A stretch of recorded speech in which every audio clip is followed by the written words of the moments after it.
Food diary हा एक उत्तम उपाय आहे. तुमच्या पोटाचं सिक्रेट जर्नल. प्रत्येक जेवणानंतर तुम्हाला कसं वाटलं? कालच्या जेवणानंतर आज पोट साफायला त्रास झाला का नाही झाला? गेल्या काही दिवसांमध्ये कुठल्या पदार्थांनी पोटाच्या गडबडी झाल्या किंवा नाही झाल्या?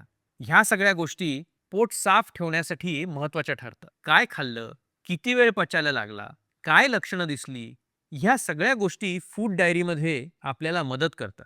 काही लोकांना बेकरीच्या पदार्थांनी कॉन्स्टिपेशन होतं, तर काही जणांना नॉनव्हेजनी कॉन्स्टिपेशन होतं. काही जणांना डाळीच्या पदार्थांनी कॉन्स्टिपेशन होतं, तर काही जणांना तिखट खाल्ल्यानंतर कॉन्स्टिपेशन होतं. तुम्हाला नेमकं कशाने कॉन्स्टिपेशन होतं, हे तुम्हाला तुमच्या फूड डायरीतनं समजेल.